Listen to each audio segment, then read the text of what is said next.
Vamos adorar o Senhor em espírito e em verdade, com alegria. Aleluias.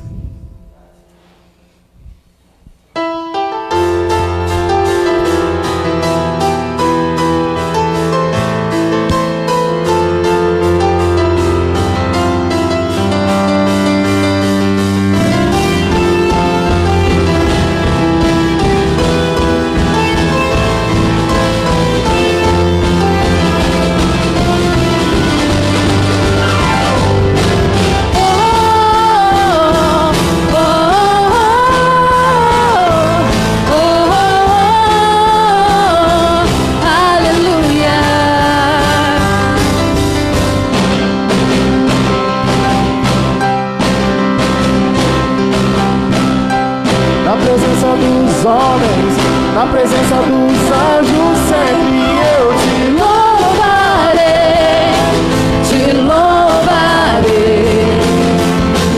Mesmo estando em guerra, você lembrando minha vitória, eu te louvarei,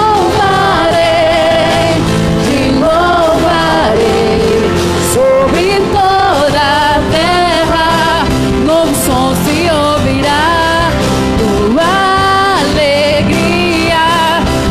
Pra continuar, Deus de maravilhas, que maravilha, te louvar, te louvar, te louvar.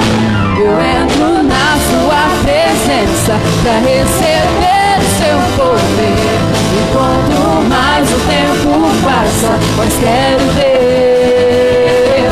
O fogo cai, a igreja canta, o inimigo vai ao chão, com fogo e glória nas cabeças, meu grau de unção, meu grau de unção.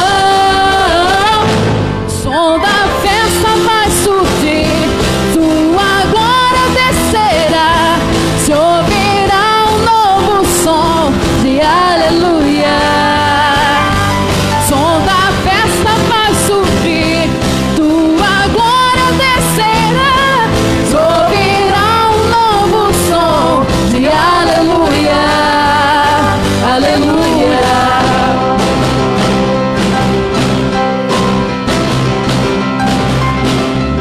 Na presença dos homens, na presença dos anjos, sempre eu te louvarei, te louvarei.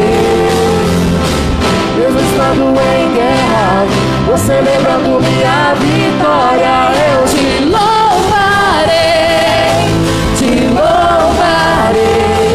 sobre toda a terra, como som se ouvirá, sua alegria, força pra continuar.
nome de Jesus.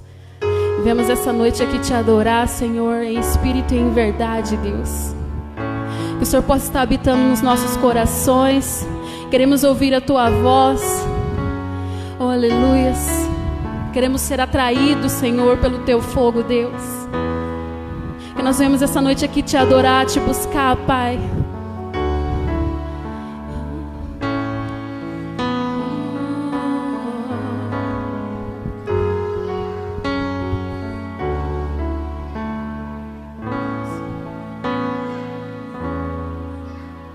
Estamos aqui, sedentos por Ti, fomos atraídos pelo fogo, temos sede de Ti.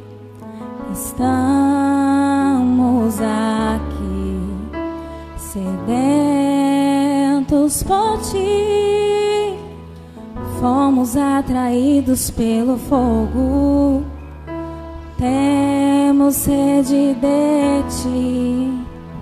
A chama que vem do Teu coração é o que desejamos aqui. A chama que vem do Teu coração é o que desejamos aqui.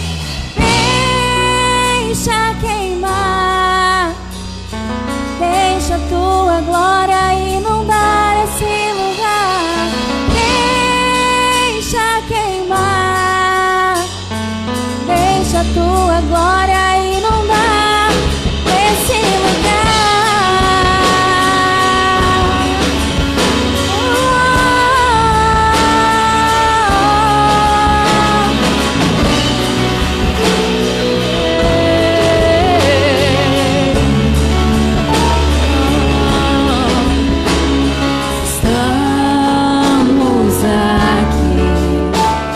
Sedentos por Ti, fomos atraídos pelo fogo, temos sede de Ti.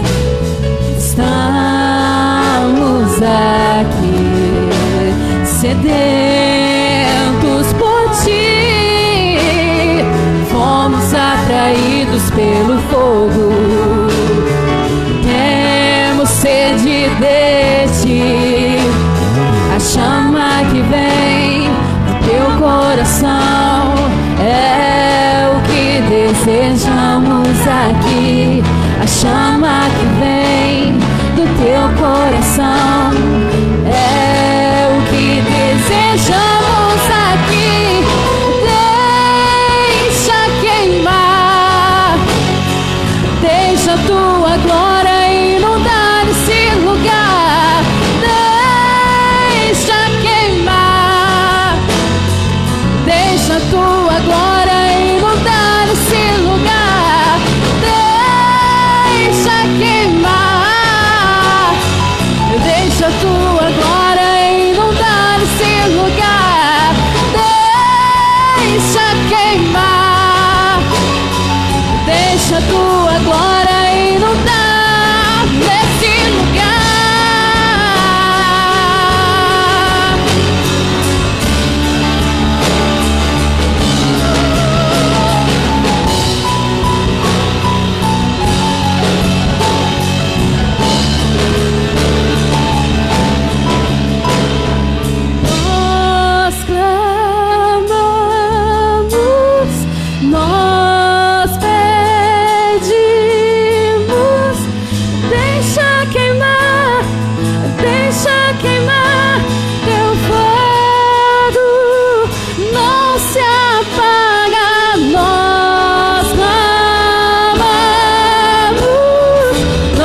no Senhor. Oh, aleluia. Sabemos que, Deus, por muitas das vezes, Senhor, estamos tristes, Senhor, abalados, Deus. Mas nós, no fundo do coração, nós escutamos a sua voz dizendo: eu estou contigo. Oh, aleluia, nos sonda-nos, Deus. Santo é o teu nome, Senhor. O Senhor me conhece, Deus. O Senhor sabe dos meus caminhos, Pai. Por isso, nessa noite, Senhor, o Senhor vem habitar no nosso coração, Deus. Sabemos que nós não somos nada sem Ti, Pai. Oh, aleluia.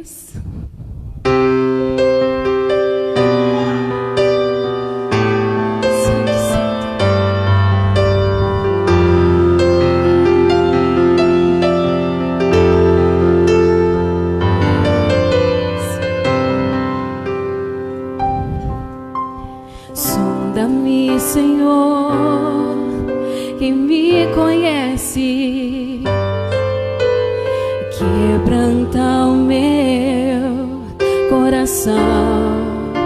Aleluia. Transforma-me conforme a tua palavra e enche-me até que em mim se ache só a Ti. Então usa-me, Senhor, usa-me como o farol que brilha à noite, como ponte sobre as águas, como abrigo num deserto, como flecha que acerta o alvo. Quero ser usado da maneira que te agrade, em qualquer hora e em qualquer lugar. Eis aqui a minha vida, usa-me, Senhor, usa-me. Sonda-me, Senhor, que me conhece, quebranta o meu coração. Transforma-me conforme a tua palavra e enche-me até que em mim se ache só a Ti. Então usa-me, Senhor, usa-me, oh, como um farol que brilha à noite, como ponte sobre as águas, como abrigo no deserto, como flecha que acerta o alvo. Eu quero ser usado da maneira que te agrade, em qualquer hora e em qualquer lugar. Eis aqui a minha vida, usa-me, Senhor, usa-me. Sonda-me, quebranta-me, transforma-me, enche-me e usa-me. Sonda-me,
Aleluia.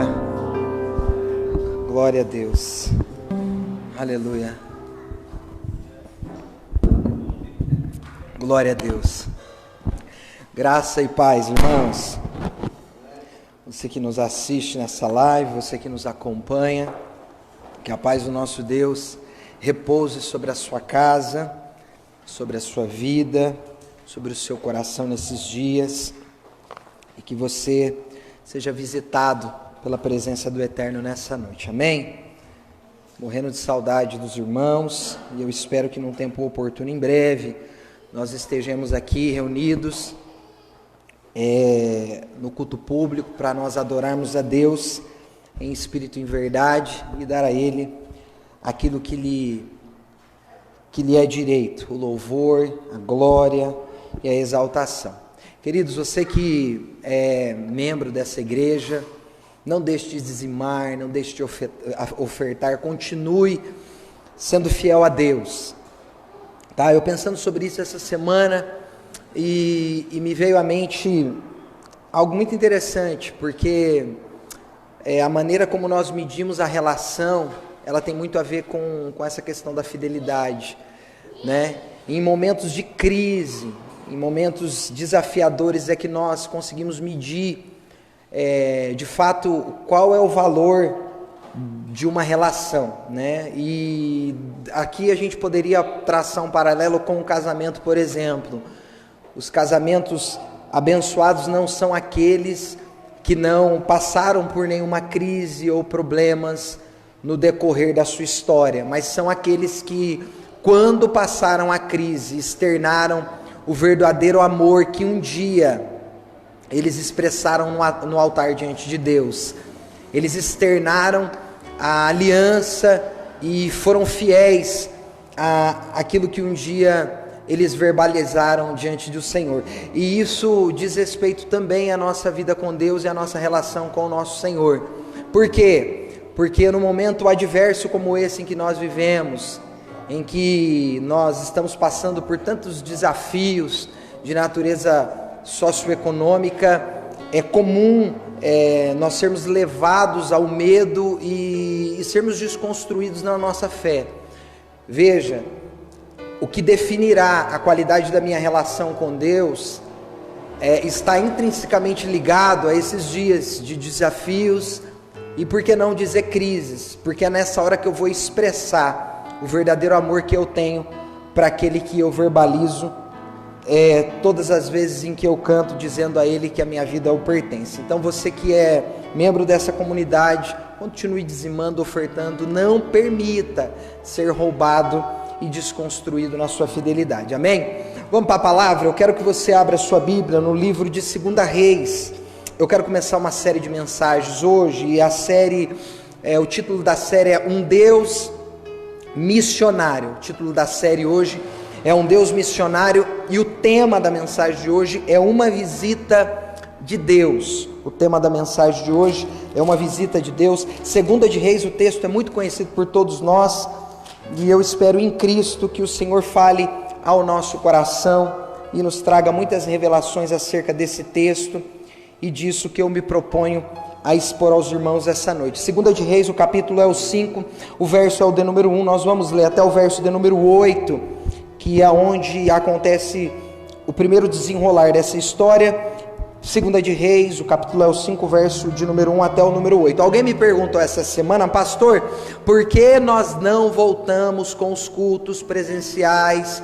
Porque existem algumas igrejas que estão fazendo os cultos, porque nós entendemos que, segundo a Bíblia Sagrada, nós devemos obedecer às leis estabelecidas pelas autoridades, ok? É uma instrução que está no livro de Romanos, onde nós, como sociedade, como igreja institucionalizada, nós devemos e temos o dever de respeitar as leis impostas por nós, como uma série de leis que nós respeitamos e assistimos, e por conta dessa pandemia nós devemos respeitar esse tempo, então eu não falo por outras igrejas, mas eu falo pela nossa comunidade. Nós respeitaremos esse tempo de quarentena, esse período, uma vez que esses pedidos, esses protocolos que foram impostos, eles não ferem a palavra de Deus,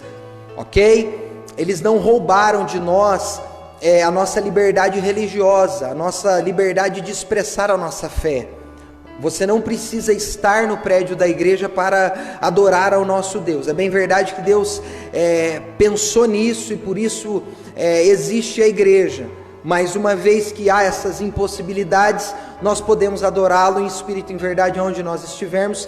E isso não fará com que nós deixemos de ser igreja. Amém? Então só aqui a minha resposta para aqueles que se perguntam a respeito disso. 2 de Reis, capítulo 5, verso de número 1, diz assim a palavra de Deus: Ora, Naamã, comandante do exército do rei da Síria, era honrado homem diante do seu senhor e de muito respeito, porque por meio do Senhor dera livramento aos sírios. Era esse homem valente, mas estava leproso. Saíram tropas da Síria e da terra de Israel e levaram presa uma menina que ficou ao serviço da mulher de Naamã. Disse esta à sua senhora: quem dera o meu senhor estivesse diante do profeta que está em Samaria, ele o curaria desta lepra. Naamã foi ao seu senhor e lhe disse o que a menina da terra de Israel havia dito a ele. Respondeu o rei da Síria: vai, anda, e enviarei uma carta ao rei de Israel. Assim Naamã partiu, levando consigo 10 talentos de prata, 6.000 ciclos de ouro e 10 mudas de roupas finas. Entregou a carta ao rei de Israel, que dizia: logo que chegar a ti a esta carta, saberás que eu te enviei Naamã, meu servo, para que o cures de sua lepra. Tendo o rei de Israel lido a carta, rasgou as suas vestes e disse: sou eu Deus? Posso matar e fazer viver? Porque este envia alguém a mim para ser curado da sua lepra. Percebam como busca ocasião contra mim.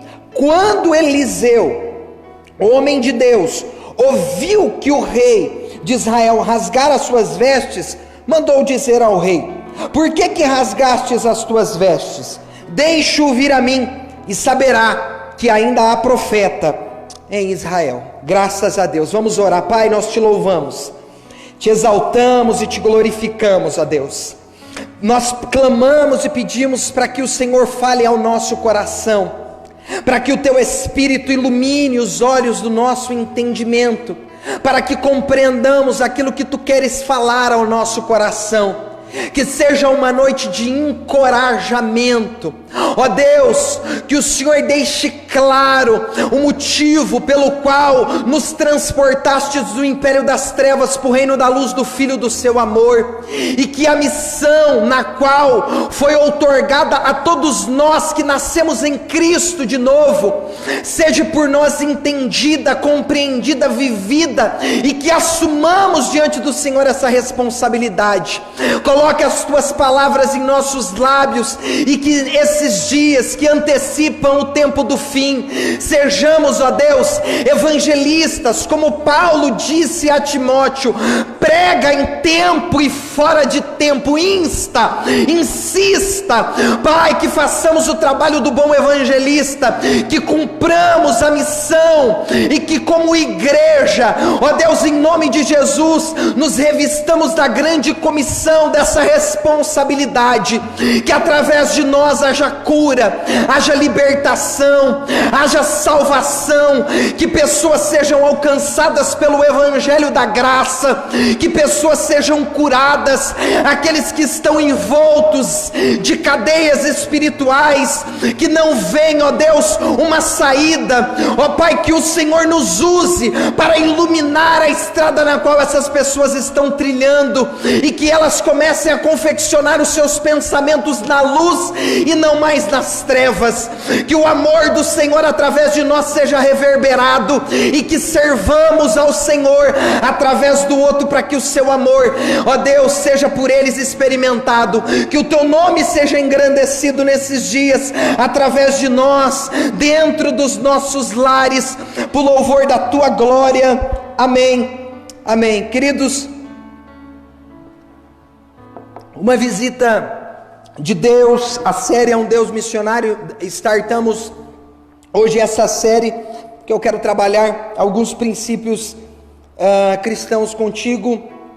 E como introdução eu quero dizer que a Bíblia menciona que o Evangelho ele será pregado em todo o mundo e então virá o fim. Essa é uma informação que nós temos da parte de Deus através do Evangelho da Graça. E por que não dizer que o advento das mídias sociais, o advento da internet, de todos os aplicativos e plataformas que hoje nós nos valemos e fazemos uso, elas apontam para o cumprimento das profecias do nosso Senhor.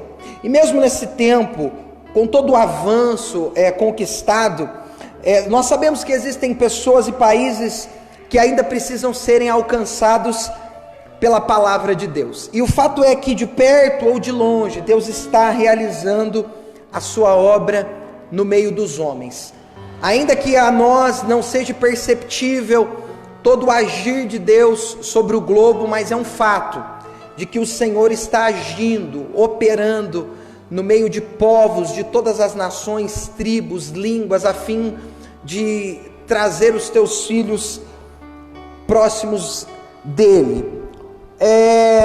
Queridos, e o fato de Deus estar realizando no meio dos homens essa missão, conduzindo o mundo pelas rodas dos teus propósitos, vale destacar também que Ele está fazendo homens se transformarem em suas ferramentas para o cumprimento de sua palavra. Homens que Deus sacou do império das trevas para o reino da luz do Filho do seu amor, mulheres, a fim de que esses homens e essas mulheres fossem dele as suas ferramentas, instrumentalizados pelo seu Espírito, conduzidos pela força do Espírito, a fim de anunciar o reino da graça do nosso Deus. E hoje nós olhamos para o contexto no qual estamos, em que o mundo nos parece que como diz a citação de J.B. de Carvalho, eu gosto da citação dele, que o mundo levou uma gravata de Deus. É como se Deus estivesse nesse momento operando em todo o globo, de uma maneira que ainda a nós não parece clara. Nós não temos a percepção dos desdobramentos de tudo isso que está acontecendo no mundo. Um fato que nós precisamos destacar é que Deus está por trás de tudo isso que está acontecendo na história da humanidade. Isso deve nos alegrar, uma vez que o nosso Senhor, por ser soberano, Ele não perdeu o controle do mundo e das rédeas da existência humana. Dito isso, nós sabemos que talvez depois que nós passarmos por toda essa pandemia que nós estamos vivendo, nós saberemos de que maneira isso contribuiu para o avanço do Evangelho e o cumprimento da palavra de Deus. Como dizem os especialistas a respeito da saúde pública, os especialistas, eles dizem que eles estão tateando no escuro. Por quê? Porque é um vírus novo, que ninguém conhece ao certo como combatê-lo. Em cada estado do país, em cada país do globo, eles se articulam de maneiras distintas, se valendo do tempo, da temperatura e de tantas outras realidades geográficas, como Minas Gerais, por exemplo, que o fato de terem cidades mais distantes, eles não foram afetados como o estado de São Paulo. Dito isso, nós precisamos ficar atentos àquilo que Deus está fazendo ou quer fazer através da história. E nós acabamos de ler um texto interessantíssimo, onde o contexto dessa história é uma crise violenta, uma crise nacional.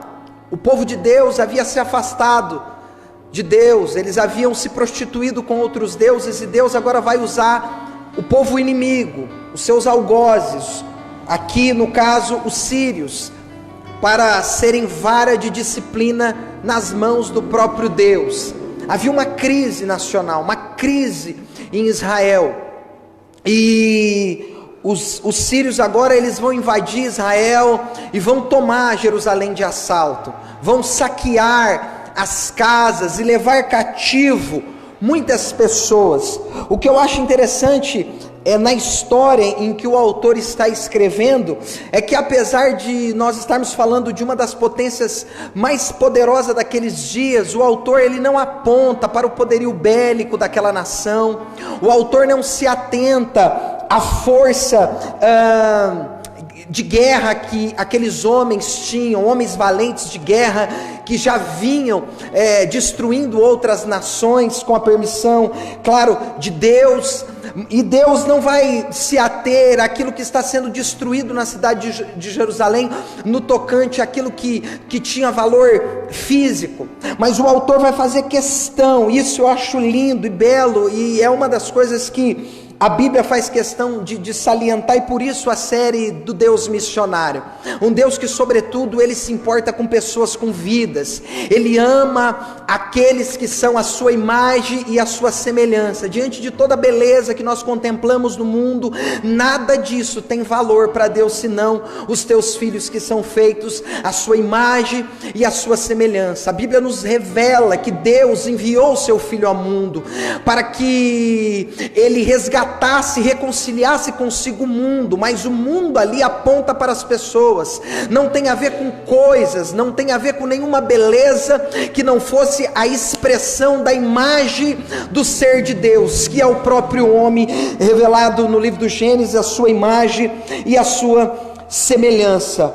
Essa história é linda porque o autor faz questão de valorizar as pessoas. Ele agora vai reduzir a história a uma casa, a um lar, a uma família.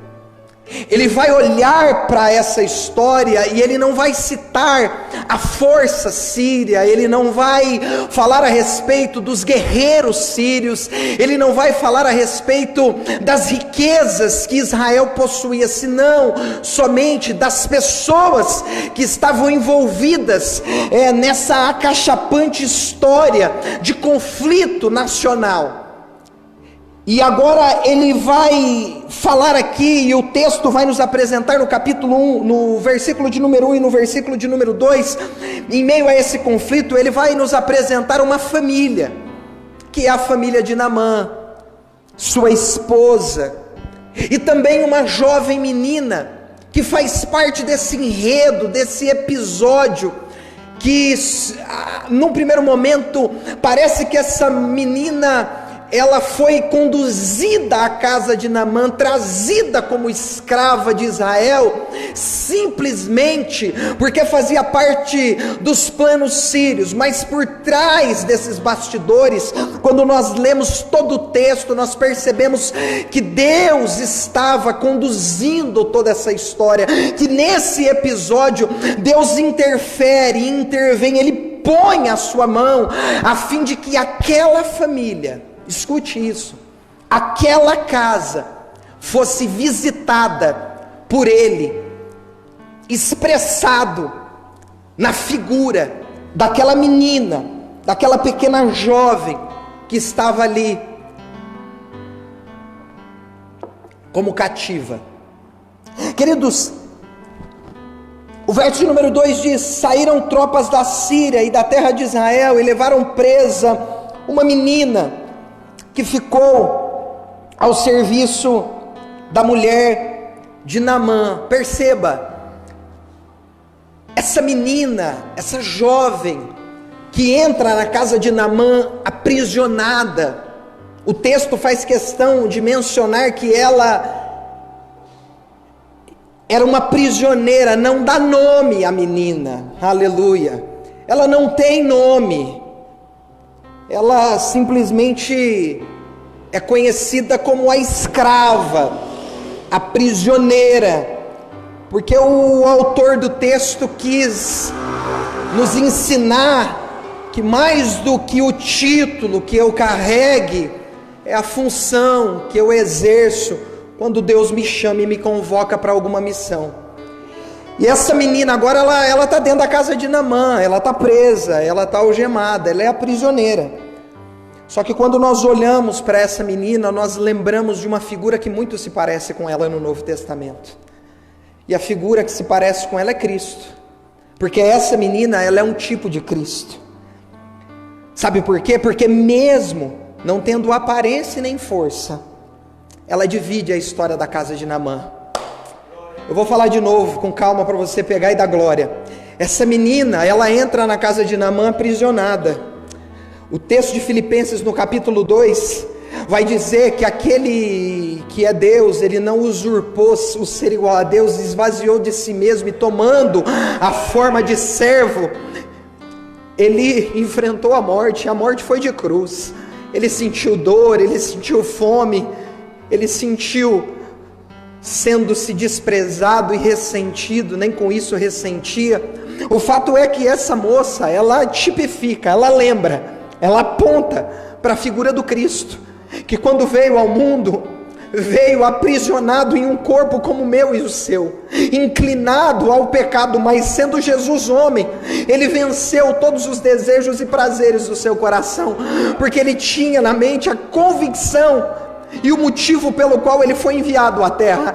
Ainda que prisioneiro, ele sabia que a missão era maior do que a situação e a realidade que ele vivia naquele momento. Você está entendendo o que Deus está falando? Aquela menina veio de Jerusalém, mas ela sabia que por trás de tudo aquilo, ela conhecia os Deus de Abraão, o Deus de Isaac, o Deus de Jacó. Ela conhecia Jeová, ela sabia que por trás de toda aquela circunstância, Deus estava escrevendo, redigindo a história, não só dela, mas daquela família, porque ela tinha consciência que se ela entrou ali, é porque uma missão por trás de tudo aquilo estava por acontecer.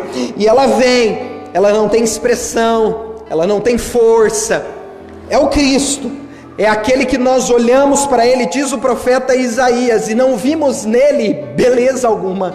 É o homem de dores, mas que quando passou na minha história e na sua história, ele mudou a nossa história antes e depois dele. Essa menina que quando entra na casa de Naamã, ela vai dividir a história de Naamã antes e depois que ela chegou na vida de Naamã e de sua esposa. E assim é Cristo em nós. Ele muda a nossa história a ponto de ter o antes e o depois. O que eu acho lindo é que essa moça é um tipo de Cristo, porque as cadeias dela representam a liberdade de outros. Enquanto Cristo estava na terra, aprisionado nesse corpo, ele estava cumprindo uma missão, dando àqueles que estavam cativos liberdade. É o que diz o profeta Isaías, que Israel conheceria a luz, porque eles habitavam em meio às trevas. Essa moça, assim como Cristo, ela estava aprisionada, mas liberando sobre aquele lugar libertação. E nós precisamos entender que existem coisas em nossas vidas que elas têm um propósito, e por isso que nós vivemos e as experimentamos. É interessante dizer isso, que na carta aos Filipenses, no capítulo 1, o verso de número 12, 13 e 14, Paulo, o apóstolo, o servo do Cristo, ele tem esse insight, esse entendimento, essa revelação acerca daquilo que ele estava vivendo. Ele estava preso, ele estava encarcerado, foi roubado o direito seu de ir e vir, mas ele sabia que eles poderiam encerrá-lo atrás de uma prisão, mas eles não poderiam prender o seu espírito. E ele vai dizer em Filipenses capítulo 1, verso de número 12, 13 e 14, e quero, irmãos, que saibais que as coisas que me aconteceram contribuíram para maior proveito do Evangelho, de maneira que as minhas prisões em Cristo foram manifestas por toda a guarda pretoriana e por todos os demais lugares, e muitos dos irmãos no Senhor, tomando ânimo com as minhas prisões, ousavam falar a palavra mais confiadamente, sem temor. Veja, Paulo estava preso, e o motivo da sua prisão gerou no seu coração alegria. A carta aos Filipenses é a carta da alegria. Ele estava feliz, contente. Por quê? Porque a visão dele não era tacanha. Ele não reduziu a visão dele para o momento em que ele estava vivendo. Ele sabia que todas as coisas, ele vai escrever no livro de Romanos, no capítulo 8, verso 28, cooperam para o bem daqueles que amam a Deus, que foram chamados segundo o seu propósito. Há coisas que muitas vezes estão nos acontecendo e elas estão cooperando com o evangelho, ainda que a minha carne grite, urre, ainda que isso seja para mim antagônico à minha natureza. Escute, você não pertence à terra, você é ser do céu, você está aqui de passagem, e ainda que o teu corpo físico esteja em prisões, por trás do encarceramento há projeto de Deus sendo realizado para alcançar outras vidas. Aleluia! Alabarashiácia. Aleluia! Ela é um tipo de Cristo, ou um cristão que não vai para uma escravidão, vai para uma missão. Está entendendo? Essa menina, ela entendia certamente que as suas cadeias eram uma missão e não uma prisão.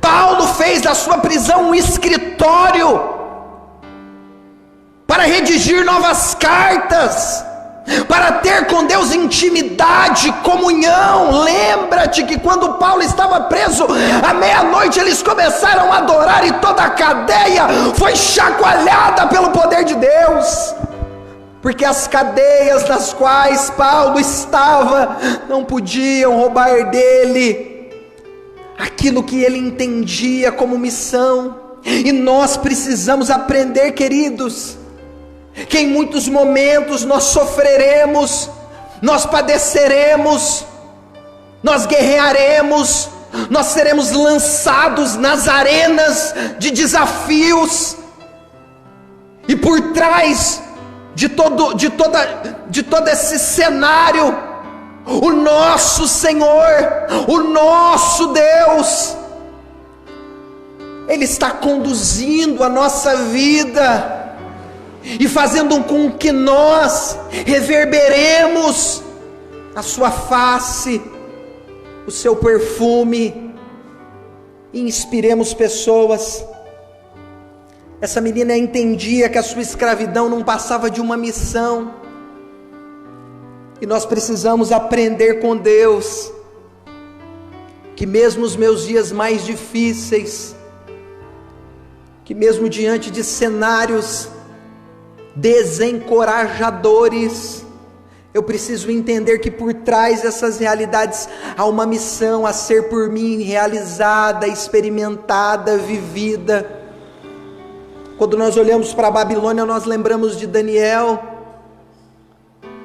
de Sadraque, Mesaque, de Abidnego, seus amigos, que estavam em um contexto contraditório, antagônico, mas lá era uma missão. Quando nós olhamos para o livro do Gênesis, nós lembramos da história de José, que foi promovido pelos irmãos. Os irmãos não venderam José, os irmãos promoveram José, porque se José ficar na casa dos irmãos, nada teria acontecido.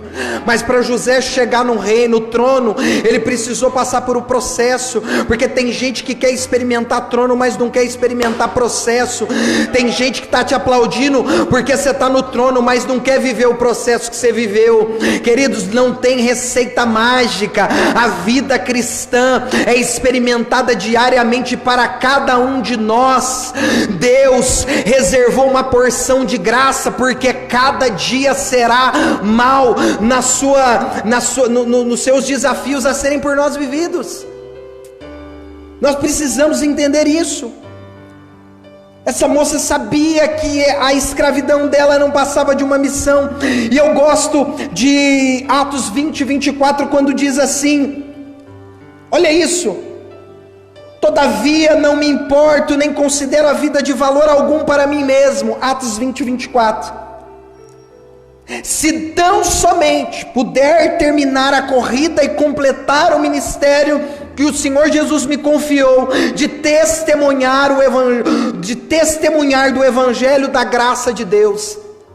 Paulo, fazendo uma citação no livro de Atos, ele vai dizer: eu não considero a minha vida preciosa para mim mesmo, contanto que eu cumpra o ministério para o qual eu fui chamado. Ou seja, o valor que eu tenho na minha vida, ou aquilo que eu dou importância para a minha vida, está intrinsecamente ligado à missão na qual foi outorgada pelo Senhor que me separou. Porque os soldados que foram separados, eles não se embaraçam com as coisas dessa terra. Paulo tinha essa consciência, e isso é lindo, queridos. E eu gosto de uma citação de Martin Luther King, um pastor batista. Olha isso, que fantástico. Ele vai dizer assim: se alguém estiver presente quando chegar a minha hora, não quero um enterro prolongado.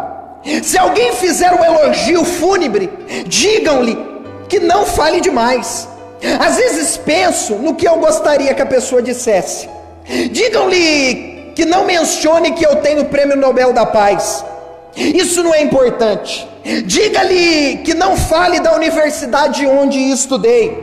Isso também pouco importa. Gostaria que alguém falasse no dia em que Martin Luther King tentou dar a vida para servir aos outros. Gostaria que alguém falasse no dia em que Martin tentou amar alguém. Quero que alguém fale no dia em que tentei ser justo e marchei com eles. Quero que possam falar no dia que tentei vestir os que estavam nus. Quero que falem no dia da minha vida em que tentei visitar os que estavam presos. E quero que digam que procurei amar e servir a humanidade. Sim, se quiserem, digam que eu fui um mensageiro da justiça. Digam que eu fui um mensageiro da paz. Digam que eu fui um mensageiro da retidão. E todas as outras coisas supérfluas não terão importância. Não terei dinheiro para deixar, apenas uma vida de serviço.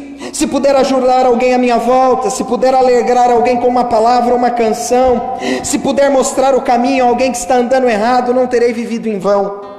Se puder cumprir o meu dever cristão, se puder levar a salvação ao mundo arrasado, se puder difundir a mensagem que o Mestre me ensinou, então a minha vida não terá sido em vão. E Paulo corrobora com isso, ou King, dizendo que a vida ele não considerava preciosa para ele mesmo, senão que ele vivesse para cumprir o evangelho no qual o Mestre havia lhe proposto. Uma outra coisa interessante, que a menina que tipifica e representa o Cristo, Deus arranca ela de Israel. Escute isso. Deus tira ela de Israel e leva ela para a casa de Naamã. E na intimidade ela vai descobrir a necessidade de Naamã. Eu vou repetir. Deus tira a menina prisioneira de Israel, traz ela para dentro da casa de Naamã. E na intimidade da casa, ela vai descobrir a necessidade daquele lar. Pastor, o que o senhor quer dizer com isso? Observa que esses dias Deus decidiu tirar a igreja de Israel. Deus tirou a igreja de Israel e Deus trouxe a igreja para dentro de casa. Sabe por quê? Porque muitas vezes nós não tínhamos a intimidade do lar para descobrir a necessidade que envolvia o lar. E Deus precisou arrancar todo mundo de dentro de Israel para trazer para dentro de casa, para que nós criemos intimidade, a fim de que nós descobramos quais são as necessidades da nossa casa. E isso aponta para os nossos dias. Aquela menina sai de dentro de Israel e vem para dentro da casa. Sabe para quê? Para ajudar com que essa casa fosse restaurada. E é exatamente isso que Deus está fazendo esses dias. Deus está tirando as pessoas de dentro do prédio, de dentro do templo, e fazendo-as compreender o que é ser igreja. Porque adianta estar em Israel se a minha casa está leprosa? O que adianta eu servir a Deus em Israel se a minha casa está doente? O que adianta eu conhecer a todos e não ter em casa a intimidade que eu preciso ter? Ei, a Bíblia diz: aqueles que não cuidam dos seus, principalmente o da sua casa, negou a fé e é pior do que o incrédulo. Aleluia. Pastor, eu não entendi porque Deus fechou as igrejas. Porque Ele quer que você abra uma dentro da tua casa. Ai, Esfíria, Alabaduque, Nerevácia, entra no teu quarto, fecha a porta do teu quarto, porque o Pai que te vê em secreto, você está entendendo? Faltou altar dentro dos lares, faltou altar dentro dos lares. Ele encontrou a samaritana e ela disse: os nossos pais dizem que nós devemos adorar em Samaria, os vossos pais dizem que nós temos que adorar em Jerusalém. Ele disse: não é em Samaria, não é Jerusalém. Chegou o tempo que o Senhor está procurando os verdadeiros adoradores, que o adoram em espírito e em verdade. Não é em Jerusalém, não é em Samaria. Ele não habita num templo produzido por mãos humanas. Ele habita dentro de mim, Ele habita dentro de você. E quando você abre a tua boca, o céu se manifesta ao teu favor. Aleluia, aleluia, aleluia, aleluia. É tempo de intimidade, meu irmão.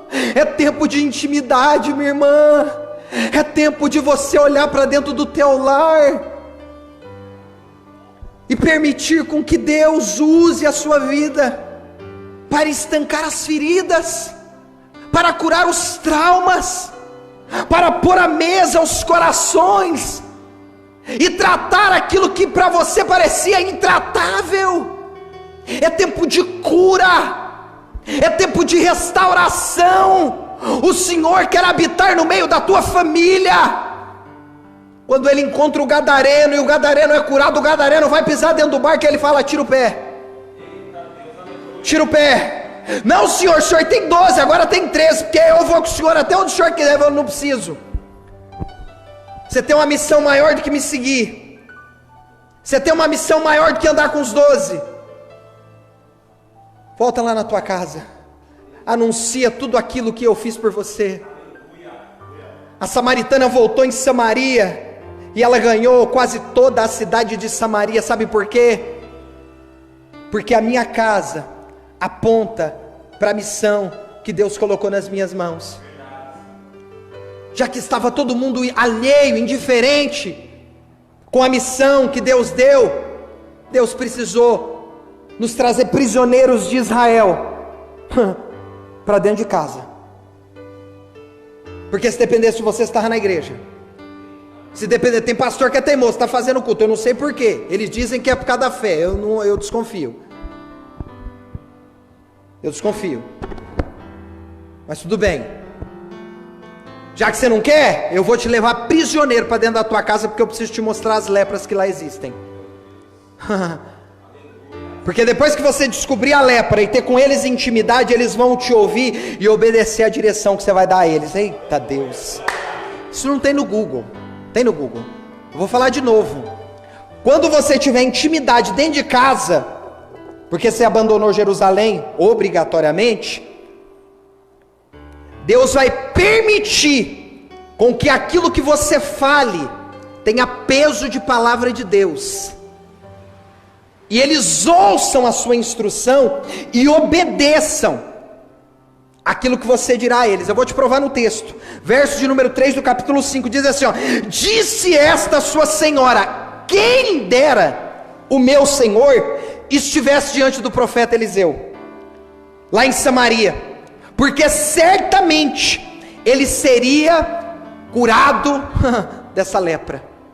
Queridos, entenda, a menina está em casa, ela está num ambiente familiar, a intimidade dá a ela a possibilidade dela conseguir identificar as lepras que estavam por trás das imagens projetadas. Tem filho que projeta uma imagem, mas a mãe não sabe. Ele tem inclinações homoafetivas, ele está usando droga, ele mente, ele está envolvido em roubo, em assalto, ele passa a madrugada na pornografia. O pai e a mãe não sabem. Por quê? Porque falta intimidade, falta mesa, falta colocar o coração. Ei, Deus está falando para alguém: eu quero curar a lepra da tua casa, eu quero curar a lepra da tua família. Não fica desejosa em voltar para Israel não, porque a questão é o que eu quero fazer dentro da tua casa, Naamã. Depois você vem, depois você diz para eles aonde é Samaria, depois você diz a eles aonde está o profeta Eliseu, e eles ouvirão a tua instrução, porque a gente só dá ouvido a quem a gente tem intimidade.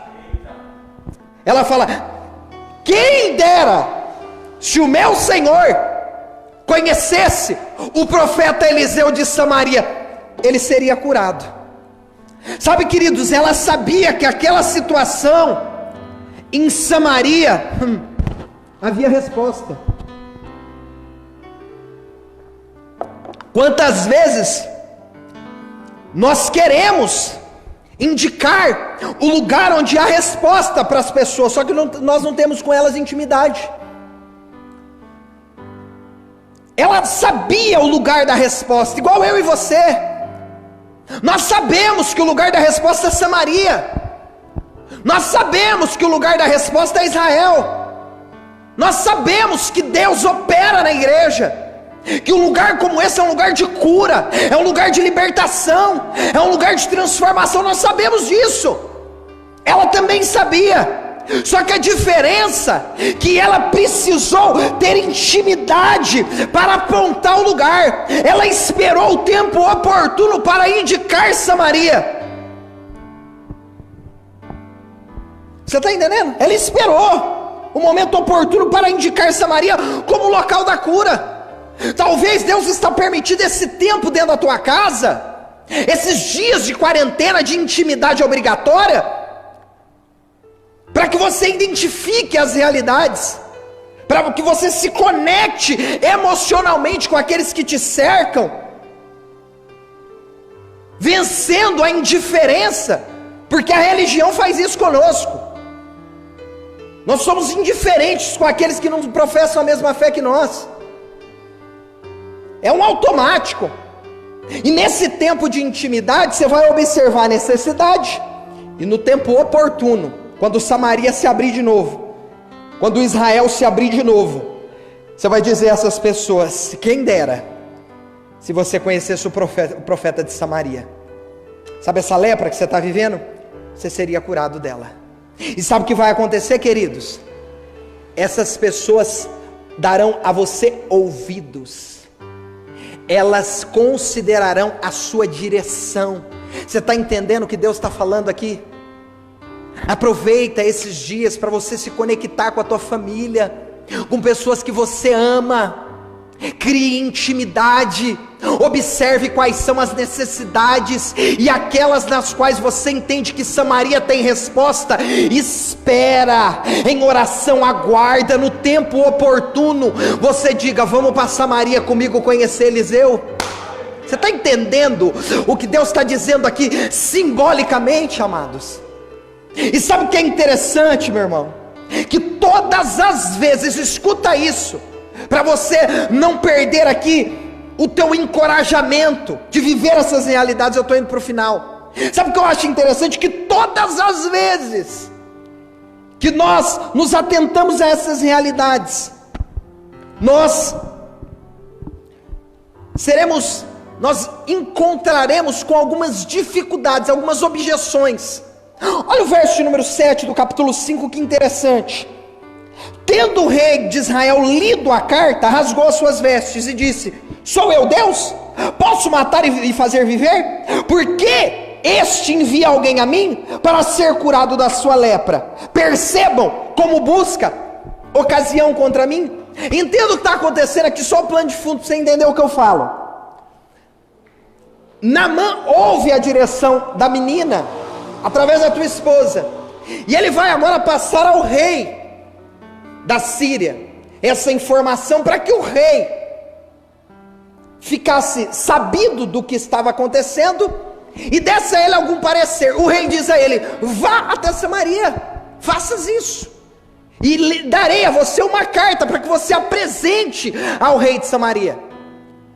De bate-pronto, Naamã pega os seus oficiais, toma de posse essa carta redigida pelo seu rei e vai a Samaria. Chega lá, Naamã se apresenta ao rei e dá a carta de apresentação ao rei. Quando o rei de Samaria abre, o rei não entende o que está acontecendo e ele faz uma má interpretação.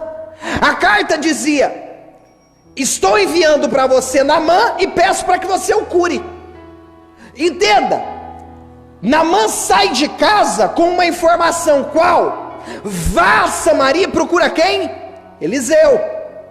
Ele vai e vai procurar o rei. O rei que estava em Samaria recebe Naamã, e ele compreende, ele interpreta de maneira equivocada a carta do rei do rei da Síria. Ele entende que o rei da Síria procurava uma ocasião para atacá-lo, para criar uma confusão. Queridos, e essa história, esse enredo, olha só, aponta para os desafios que nós teremos muitas vezes no processo de restauração. Os reis não se entendem, eles, um pede uma coisa e o outro entende outra, e os reis aqui representam a humanidade caída.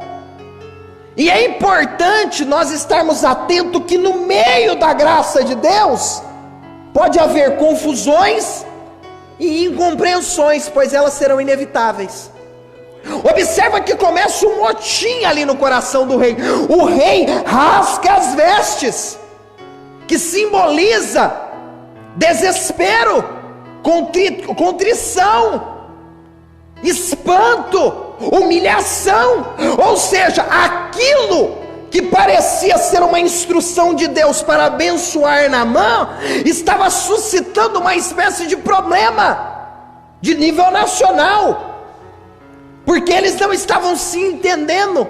Observa que Satanás, em todo curso de restauração, de uma libertação, ele vai tentar soprar confusões, ele vai suscitar uma espécie de incompreensão no meio do processo, e nós não podemos desanimar diante disso. Nós precisamos nos atentar a isso. E sabe o que eu acho fantástico? Que quando isso começa a acontecer, Eliseu fica sabendo. Provavelmente o Espírito revelou a ele. E Eliseu aqui representa a igreja. Isso é fantástico. Isso é fantástico. Olha o verso de número 8 para a gente ir para o final, que eu estou encerrando. Quando Eliseu, homem de Deus, ouviu que o rei de Israel rasgara as suas vestes, mandou dizer ao rei: por que rasgastes as tuas vestes? Deixa ouvir a mim, e ele saberá que ainda há profeta em Israel. Sabe o que Eliseu estava dizendo, queridos? Que no meio da confusão nós precisamos assumir protagonismo. Nós precisamos chamar para nós a responsabilidade que nos cabe, a saber, servir, não é reinar. Elias não queria saber de reino, Elias não queria saber dos tronos dos reis. Elias queria assumir a responsabilidade que lhe cabia. Qual? Sanar o problema que aparentemente crescia, a confusão que estava roubando e tirando o foco da vinda de Naamã, aquele lugar de Israel que era a cura. Naamã chega a Israel e a confusão se estabelece. E a igreja verdadeira, ela nunca permitirá que a confusão ela permaneça. Ela toma protagonismo, ela vai fazer aquilo que lhe cabe. E sabe, queridos, Eliseu se levanta e ele resolve o problema, sabe do que? De um lar, de uma casa, porque havia dor naquela família. Certamente a mulher de Naamã sofria com a lepra do esposo. Havia talvez alguma dificuldade no relacionamento deles. Uma mulher que não tem nome, mais fantástica, que honrara o teu esposo mesmo diante do contraditório.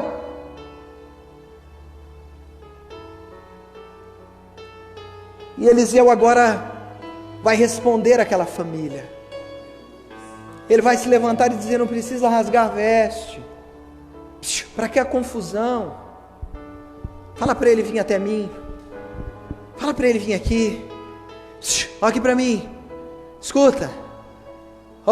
Aqui. Sabe essa confusão que está instalada dentro da tua casa? Sabe por que Jesus permitiu que você assistisse de camarote tudo isso? Para você apontar Samaria, porque ainda tem Eliseu em Israel. Para você dizer: eu conheço um lugar que cura. Eu conheço um lugar que sara, eu conheço um lugar que transforma, eu conheço um lugar onde você se sentirá amado, amada, onde você se sentirá abraçado, abraçada. É a família da fé, é um lugar de esperança, é um lugar de mudança de vida, é a igreja do Deus vivo, é a igreja do Deus poderoso, é onde as confusões são sanadas, porque é uma igreja protagonista, é uma igreja que interfere no meio da confusão, é uma igreja que resolve os problemas que nascem, ela dá direção, ela aponta destino, ela muda a história. Aleluia!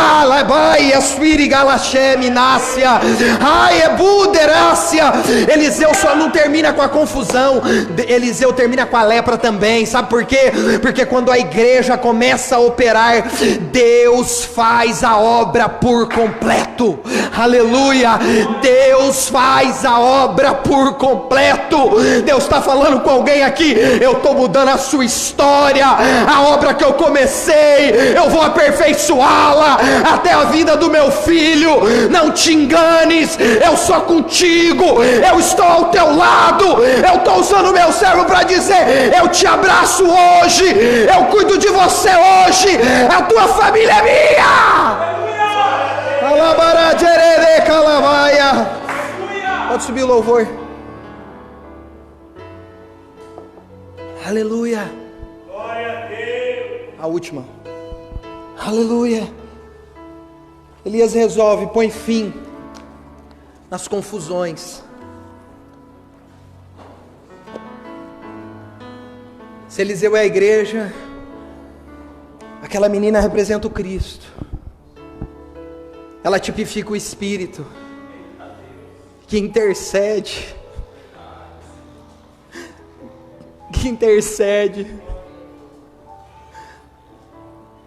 Nós servimos a um Deus vivo.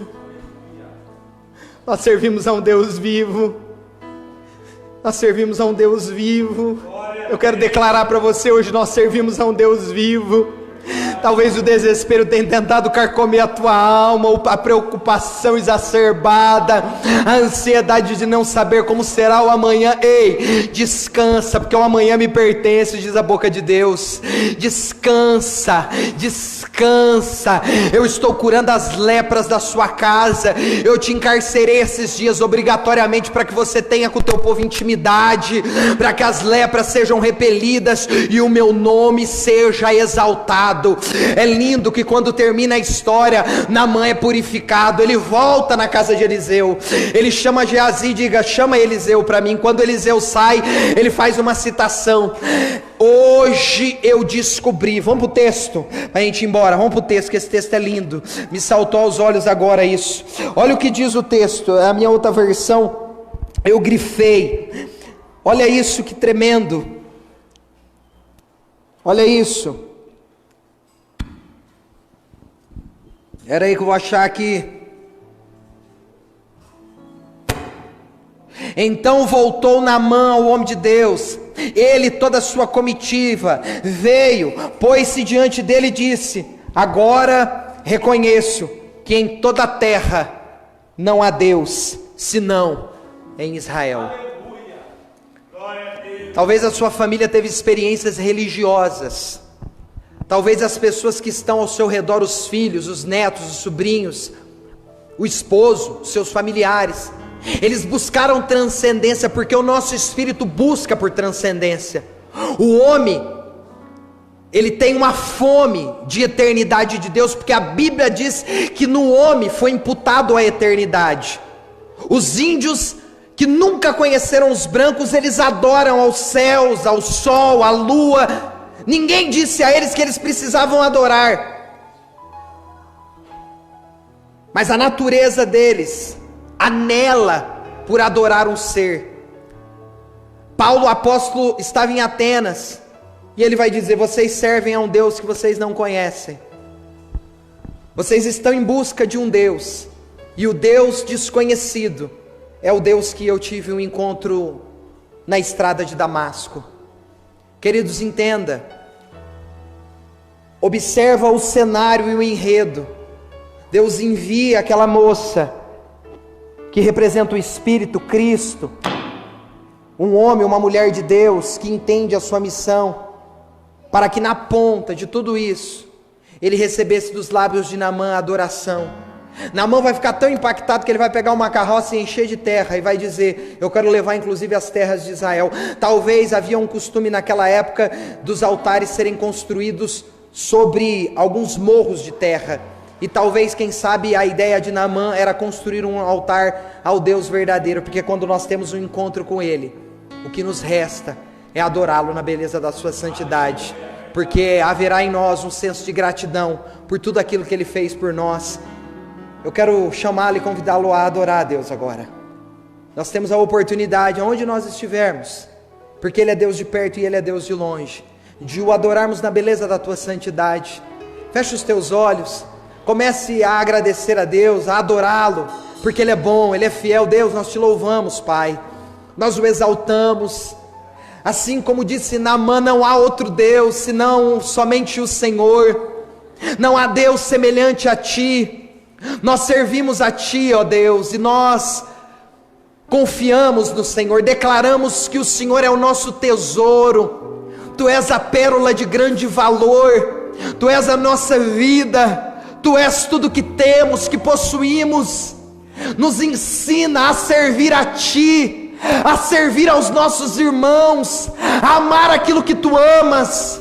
Pai, que nós possamos, ó Deus, nos direcionar, ser inclinados à Sua vontade, para que através de nós o nome santo do Senhor seja engrandecido. Visita o Teu povo agora, encha o Teu povo da Tua presença, o louvor da Tua glória. A segunda ou a terceira que vocês cantaram, sonda-me. Aleluia. Adora Jesus, diga a Ele: sonda-me, Senhor. Como disse Davi no Salmo 139, oh glória, aleluia. Tu me sondas, aleluia. Sonda-me, Senhor, aleluia. que me conhece. Ele te conhece, Ele te conhece, aleluia. Ao meu coração, transforma-me conforme Adora Jesus. a Tua palavra, e enche-me até que em mim se ache só a Ti. Então usa-me, Senhor, usa-me como um farol que brilha à noite, como ponte sobre as águas, como abrigo no deserto, como flecha que acende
aqui a minha vida, usa-me, Senhor,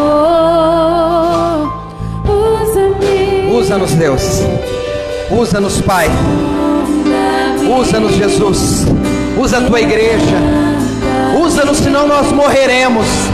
Nos dê as almas, senão nós morreremos. Nos dê o Atlântico 1, o Atlântico 2. Nos dê essa cidade. Acrescenta, Pai, aqui o número daqueles que hão de receber a salvação. Nos dê o privilégio de amá-los, de servi-los. Ó Deus, nos esvazia de nós mesmos. Que nós entendamos a grande comissão. Alabará de orebereba lavadécia. Aleluia, adora! Oh! Eita!